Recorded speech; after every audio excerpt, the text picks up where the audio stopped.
여러분 안녕하십니까? 뉴스라이브 문을 엽니다. 오늘 새벽 성동구에도 코로나19 32번째 확진자가 발생했습니다. 78세 남성인데 최근 발생한 확진 환자처럼 해외를 다녀온 적도 없고 확진 환자와의 접촉도 없었습니다. 어제 질병관리본부가 코로나19가 새로운 국면을 맞았다는 발표를 하기도 했죠. 적어도 확진자가 다녀간 동선을 체크하고 방문하지 않는 노력과 관심은 필수입니다. 2월 19일 뉴스라이브 지금부터 시작합니다. 오늘의 헤드라인입니다. 코로나19 30번째 확진자의 동선이 공개됐습니다. 종로와 중구 일대를 도보와 지하철 등으로 여러 차례 이동한 것으로 나타났습니다. 26년 만에 서대문구에 마을버스가 추가로 신설됐습니다. 남가좌 이동과 북가좌 이동으로 오갈 때 불편했던 교통 상황이 나아질 전망입니다. 19대 20대 총선 성북갑에서 유승희 의원에게 패한 정태근 전 의원이 이번 총선에서 성북을 미래통합당으로 출마합니다. 현역 의원 불출마 선언으로 무주공산이 된 용산구에 입성을 위한 여야 경쟁이 치열합니다. 총선 상황실에서 짚어봅니다.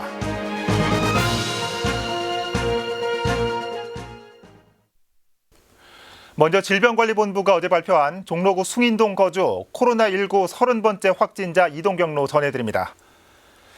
2월 5일부터 7일까지 아침 6시부터 8시 사이 서울 중구 소재 회사를 도보로 출근했습니다. 2월 8일 토요일에는 종로구 소재 의료기관인 서울대학교 병원 외래 방문이 오전 9시 30분에서 10시 30분 사이에 이루어졌습니다. 2월 9일 일요일 이동 경로는 확인 중이고요. 2월 10일 월요일에는 종로구 소재 강북 서울외과의원에서 진료를 받은 뒤 지인들과 함께 지하철을 이용해 인천시 중구 용유도를 방문했습니다. 점심 식사 후 경인 아라뱃길을 방문했고 이후 지하철을 이용해 동묘암역으로 이동했습니다. 저녁 6시 55분경에는 종로구 단골 온누리 약국을 방문했습니다. 2월 11일과 12일 이동 경로는 확인 중이고요. 2월 13일, 그러니까 지난주 목요일에는 점심을 먹기 위해 종로구 소재 명륜 진사갈비를, 식사 후 스타벅스 동묘암역점을 방문했습니다. 다음 날인 2월 14일 금요일은 오전 9시 20분경 택시로 중구 소재 회사에 출근했고 오전 10시 20분경 종로구 소재 강북 서울외과의원에서 진료를 받은 뒤 곧바로 단골 온누리 약국에 갔습니다. 2월 15일 토요일에는 남편인 29번째 환자 간호를 위해 성북구 소재 고려대학교 안암병원에 방문했습니다.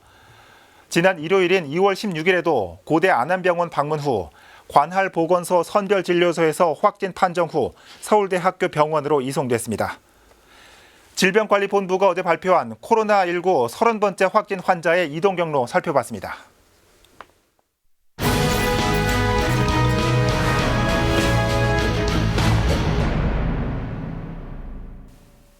딜라이브 21대 총선 상황실입니다. 오늘은 서울에서 단일 선거구에서 가장 많은 예비 후보가 등록한 용산구로 가봅니다. 취재기자와 얘기 나눠봅니다. 자, 이재용 기자. 네. 총선까지 아직 2달도 남지 않았는데 공천 소식은 뭐 나온 게 있습니까?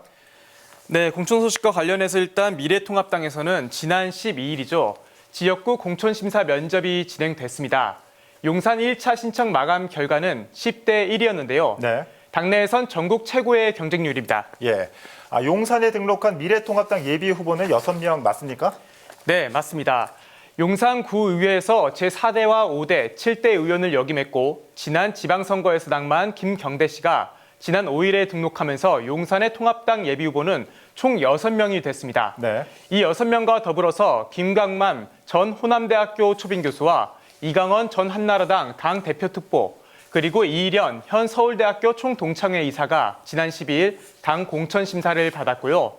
변호사이자 방송인으로 알려진 임윤선 씨도 비공개로 공천심사를 받은 것으로 드러났습니다. 네, 그렇군요. 이 면접 과정에서 어떤 얘기가 오갔는지 파악은 됐습니까? 네, 우선 권영세 예비후보는 이기는 공천을 해야 한다고 말을 했습니다. 그러면서 자기가 이기는 후보라고 못을 박았습니다. 반면 황춘자 예비후보는 중진급 의원 출신과의 경쟁은 불합리하다라고 말했습니다. 네. 권 예비후보를 두고 한 발언입니다. 그러면서 당내 여성 후보자들의 공천 비율이죠. 30% 목표를 고려해달라고 했고요. 조상규 예비후보는 청년 정치 신인이 공천을 받아서 당선까지 된다면 당에 힘이 실릴 거라고 얘기했습니다. 이외 다른 예비후보들 역시 1분간 자기소개를 하고 마지막에는 하고 싶은 말을 한 것으로 알려졌습니다. 예. 예비 후보들 간의 신경전도 상당한 것 같은데 이 공천 결정까지 쉽지 않아 보입니다. 네, 그래서인지 김영호 통합당 지역구 국회의원 후보자 공천관리위원회 위원장이 경선을 언급했죠. 확인한 바에 따르면 용산 공천심사 면접을 본 10명 중 절반은 컷오프될 것으로 보입니다. 예. 남은 5명을 대상으로는 앞으로 여론조사가 진행될 예정인데 그 결과를 토대로 2명이 또 컷오프되고 최종 3명이 공천을 받기 위한 경선을 벌일 것으로 보입니다. 공천을 받기까지 총 3단계를 거치는 겁니다. 결과는 2월 말이나 돼야 나올 것으로 보입니다. 네. 미래통합당 자체만으로도 경쟁이 굉장히 치열한 모습입니다. 더불어민주당 상황은 어떻습니까? 네, 더불어민주당에선 지난달 17일 용산을 전략 공천 지역으로 선정했죠. 그런데 아직까지 이렇다 할 움직임은 없습니다. 민주당 한 관계자는 공천관리위원회에서 지역구 후보자 공천에 대한 교통정리가 다 끝나야 전략공천관리위원회 일정이 시작될 거라고 설명했는데요. 이르면 2월 말, 늦으면 3월 초는 돼야 전략공천에 대한 결과가 나올 것으로 보입니다. 네. 다만 현재 민주당에선 일부 전략지역에서의 경선을 고려 중인 것으로 알려졌습니다.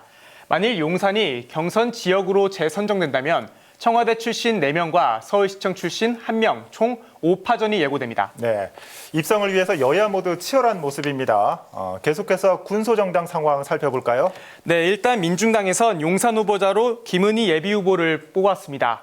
다음으로 정의당에선 18일부터 이틀간 후보 등록을 받고 온라인과 현장, ARS 모바일 투표를 거쳐서 다음 달 6일 선거 후보자 선출 선거를 마칠 계획입니다. 한편 바른미래당은 대한신당 그리고 민주평화당과의 합당을 추진하고 있는데 성사될지는 좀 더 지켜봐야겠고요. 우리공화당과 국가혁명 배당금당은 지역구 후보자 선출과 관련해 아직 구체적인 계획이 확인되지는 않았습니다. 네. 자, 이 무주공산 용산의 민심이 어디를 향할지 궁금해집니다.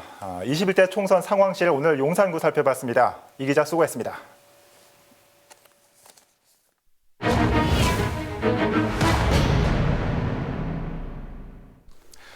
강동구 강일동과 고덕동, 상일동 일대는 성장 잠재력이 큰 지역으로 평가됩니다. 지역 발전에 교두보를 마련하는 것이 중요할 것으로 꼽히는데요. 이번 총선에서 출사표를 내민 강동갑 지역 후보자들의 면면을 살펴봅니다. 박영찬 기자의 보도입니다. 고덕동과 강일동, 상일동으로 대표되는 강동구 갑 지역의 최대 현안은 개발입니다. 지하철 3개 노선의 연장 사업이 진행되고 있는 데다 대규모의 주택, 산업단지 조성 계획으로 지역 발전에 새로운 모멘텀을 맞고 있기 때문입니다. 현재 강동구 갑 지역 국회의원인 더불어민주당 진선미 의원도 이번 총선에 출사표를 던진 가운데 인프라 사업에 초점을 맞출 것으로 전망됩니다. 연장 공사가 진행되고 있는 지하철 사업과 노후 주거지가 밀집한 암사동과 길동 일대 인프라 확충에 집중할 계획입니다. 탈환을 목표로 하는 보수 야권은 정권 침판을 제기하며 강동갑 지역 개발 공약에 총력을 기울이는 모양새입니다. 범보수 통합으로 출범한 미래통합당에선 총 4명의 예비 후보가 출사표를 던진 가운데 치열한 정책 경쟁을 예고하고 있습니다. 독립운동가 유관순의 후손임을 내세우는 유시우 예비 후보는 부동산 규제를 완화해 강동갑 지역 재개발, 재건축을 활성화하고 생활 인프라 확충에 집중하겠다는 계획입니다. 이어 고덕 비즈밸리를 비롯한 산업단지의 조속한 추진을 구상하고 있습니다. 규제를 완화하겠다는 겁니다. 세계적인 유수기업이 이제 진출하게 되어 있습니다. 기업이 일할 수 있는 환경이나 풍토를 조성하는 게 가장 급선무라고 생각합니다. 윤희석 예비 후보도 개발을 비롯한 인프라 사업에 집중하는 모습입니다. 그동안 지지부진을 거듭했던 지하철 9호선 연장 사업을 매듭짓는 한편 버스 노선을 대폭 확충해 강동갑 지역의 교통 편의를 개선하겠다는 계획입니다. 상일동, 고덕동 그쪽에 10,000세대 넘는 큰 대규모 단지가 들어와 있는데 교통을 비롯한 또 근린 생활시설들이 많이 부족한 상황입니다. 거기에 집중을 할 것이고요. 초과 이익 환수에 대한 부분도 많이 손질을 해서 재건축이 활성화될 수 있도록 그렇게 추진을 하겠습니다. 김충한 예비 후보의 경우 지하철 9호선 연장 사업에 집중하며 지역 경제 활성화에 초점을 맞추는 모습입니다. 인구 폭증에 대비하기 위한 교통 인프라 확충과 명일동 일대 아파트 재건축 사업을 조속히 추진하겠다는 계획입니다.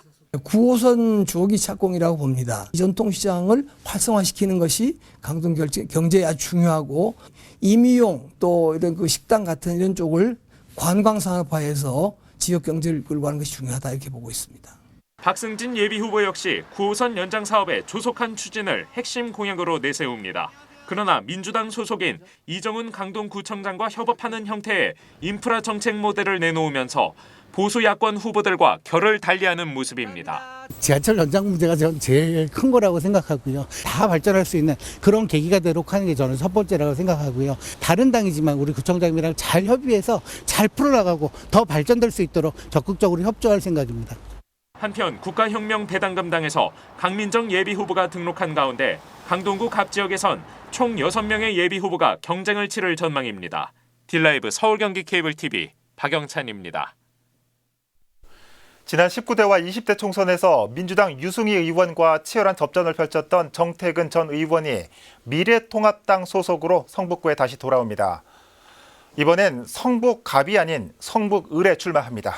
보도에 이승준 기자입니다.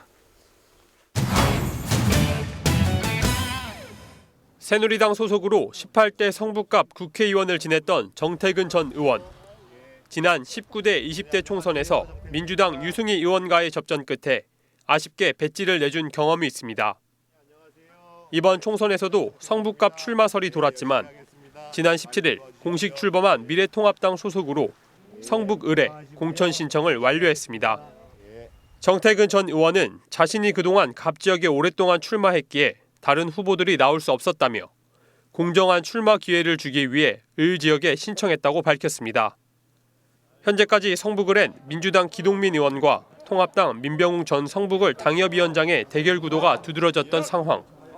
민 예비후보는 갑작스러운 출마에 당황스러운 입장이지만 공정한 당내 경쟁을 펼치겠다고 밝혔습니다. 미래통합당에선 성북을 지역에 전략공천을 할지 경선으로 갈지는 아직 결정되지 않았다고 밝힌 가운데 오는 21일쯤 정확한 윤곽이 드러날 전망입니다. 예상치 못한 정태근 전 의원의 출마에 새롭게 뭉친 보수를 대표할 최종 후보가 누가 될지 이목이 집중되고 있습니다. 딜라이브 서울 경기 케이블 TV 이승준입니다. 이번 총선이 이전과 가장 다른 점 중에 하나가 바로 비례대표 선출 방식입니다. 이전 방식은 병립형이고 새롭게 적용될 방식은 준연동형 비례대표제라고 하는데 조금 복잡하시죠? 이어서 이 비례대표가 어떤 방식으로 배정되는지 살펴보겠습니다. 이번엔 엄정규 기자 나와 있습니다. 자, 엄 기자. 네. 그동안에는 이 정당의 지지를 받은 만큼 의원 수를 가져가는 비교적 좀 간단한 방식이었는데 이 준연동형 조금 복잡합니다. 네, 복잡한 건 사실인데 산식이 있습니다. 설명에 앞서 산식 먼저 보시죠. 네. 네, 보시는 것이 연동 배분 의석수를 정하는 산식인데 비례로 뽑히는 47석 중 30석이 이 산식을 통해 배분됩니다. 일일이 설명하면 더 복잡할 것 같아 바로 예를 들어드리겠습니다. A, B, C, D 이렇게 4개 당과 무소속이 이 같은 비율로 지역구 당선인을 내고 또 비례득표 비율을 득표했을 때를 가정해 보겠습니다. A당을 보면 국회의원 정수 300석에서 의석 할당 정당이 추천하지 않은 지역구 국회의원 당선인 수, 그러니까 무소속 3석을 빼고 비례대표 득표 비율 40%를 곱한 다음 지역구 당선인 수 100을 뺀 수를 2로 나누면 9.4가 나옵니다. 네. 이런 식으로 A당은 9석, B당은 5석이 나옵니다. 반면 비례득표 비율이 낮은 C당은 마이너스 5.15가 나와 한 석도 가져가지 못합니다. 비례대표 득표 비율이 상대적으로 높은 D당은 이렇게 계산해 보면 14.7석이 나오는데요. 네. 소수점 첫 자리를 반올림 맞는 규정에 따라 15석을 가져가게 됩니다. 네. 30석이 적용된다고 했는데 이 사당의 수를 모두 더해도 30석이 안 되네요. 네, 그래서 30석보다 작을 때 그리고 30석보다 많을 때 다시 적용되는 산식이 있습니다. 네. 보시는 바와 같고요. 쉽게 설명하면 합계가 30석보다 작을 때는 비례대표 국회의원 선거 득표 비율대로 남는 의석을 배분한다고 보시면 되고요. 30석보다 많을 때는 30석까지 정당별 연동 배분의 석수 비율대로 조정한다고 보시면 됩니다. 그렇군요. 이 비례대표 배정 방식이 달라진다고 이 투표 방식도 달라지는 건 아니죠? 네, 그렇습니다. 유권자께서는 기존에 투표하시던 대로 지역구 투표지와 비례대표 투표지 이렇게 1인 2표를 행사하시면 됩니다. 네, 말씀하신 대로 유권자들은 평소 하시던 대로 투표를 하시되 이 비례대표를 뽑는 산출 방식이 달라졌다. 이 정도만 참고로 알고 계시면 될 것 같습니다. 네, 엄정규 기자 수고했습니다.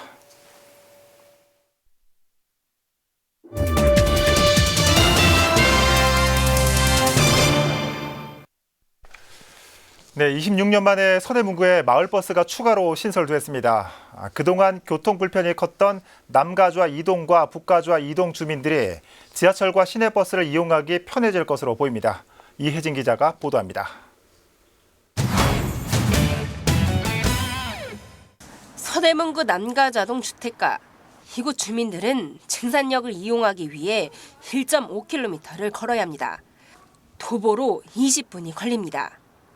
이런 교통 불편을 없애기 위해 남가자 이동과 북가자 이동으로 가는 마을버스 신설이 논의됐던 상황. 2년 전 서대문구가 주민들의 의견을 수렴했고 서울시 승인을 거쳐 서대문 15번 마을버스가 개통했습니다. 사실 마을버스의 경우 시내버스와 겹치지 않게 노선을 짜야 하는 데다 정류장을 새로 확보해야 하는 만큼 추가 신설이 쉽지 않습니다. 이번에 신설된 서대문 15번 버스는 서대문구에서 26년 만에 처음으로 추가된 마을버스입니다. 마을버스는 이제 시내버스 정류소에 4정거장을 넘지 못합니다. 그러다 보니까 제한이 있죠. 그래서 주로 골목길을 많이 다니고 있고 마을버스 기능은 시내버스 간선도로나 아니면 지하철역에 이제 거기에 연결하는 그런 기능을 하고 있거든요.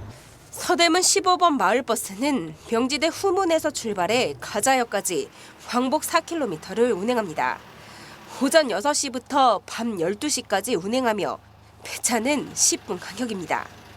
특히 마을버스 정류소는 24개로 확정됐는데 이 과정에 주민들의 의견이 최대한 반영된 만큼 이용률이 높을 것으로 예상됩니다. 개통을 앞두고 진행된 모의주행에 주민들이 직접 탑승해 노선 점검을 한 것으로 알려졌습니다. 추진하는 과정에서 공청회도 개최했고 지역 주민들 한 580명 정도를 수요조사를 직접 했어요. 그래서 93% 정도의 찬성이 나와가지고 적극적으로 추진하게 됐습니다. 한편 서대문구는 마을버스 추가 신설이 어려운 곳은 기존의 버스 노선을 변경해 주민들의 교통 불편을 해소시키겠다는 계획입니다. 딜라이브 서울 경기 케이블 TV 이혜진입니다. 코로나19 확산으로 위생용품 수요가 늘고 있는 요즘입니다. 호흡기로 감염될 수 있다는 특성 때문에 마스크를 구하기가 어려워졌는데요. 강동구에서는 취약계층을 위해 직접 마스크를 만드는 행사가 열렸습니다. 박영찬 기자의 보도입니다. 새하얀 천 위에 한 땀 한 땀 바느질하는 손길.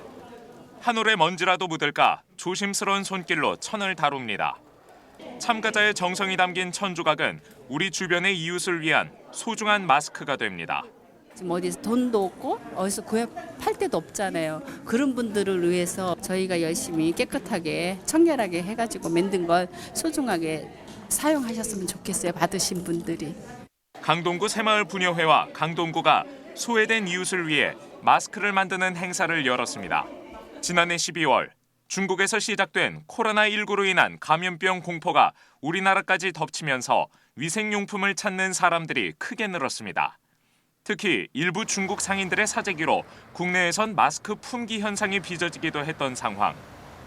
특정 품목의 수요가 쏠리면 취약계층이 가장 먼저 피해를 입는 만큼 이들의 안전한 생활을 위해 마스크 제작 행사가 열린 겁니다.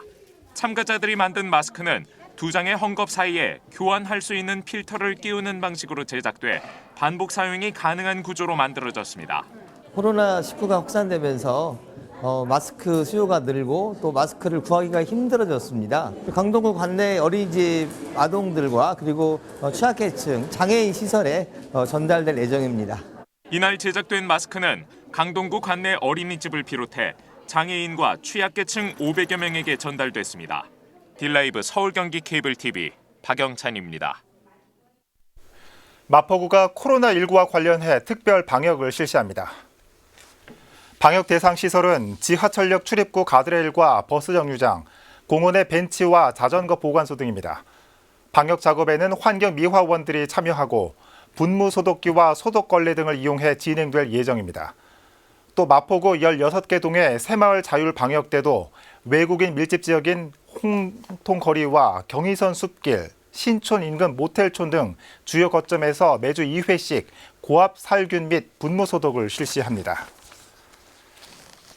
중랑구는 코로나19 사태로 어려움을 겪고 있는 중소기업과 소상공인을 위해 긴급 자금 지원을 확대합니다. 우선 중소기업 육성기금 융자액을 기존 14억 원에서 22억 원으로 확대합니다.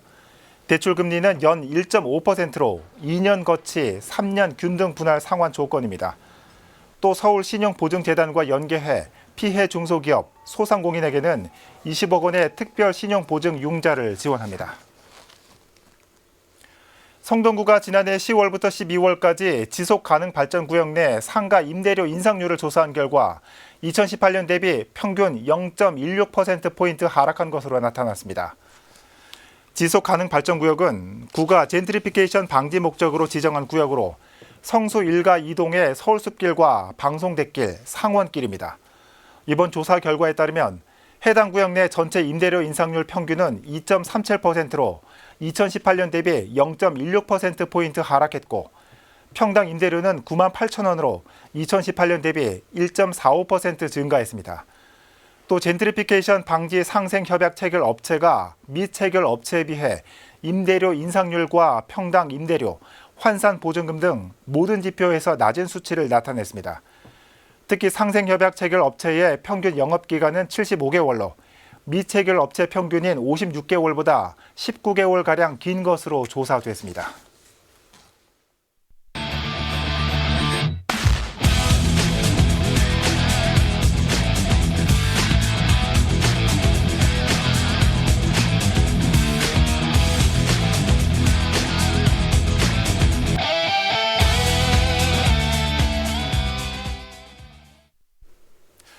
눈이 녹아 비가 된다는 절기상 우수입니다. 평소 같으면 지역별로 해빙기 안전점검이나 봄맞이 대청소가 이루어질 시기지만 올봄은 전 국민적으로 시련을 이겨내는 게 급선무입니다. 이번 겨울의 마지막 추위는 오늘 오후부터 풀리겠습니다. 뉴스라이브 마칩니다. 시청해주셔서 고맙습니다.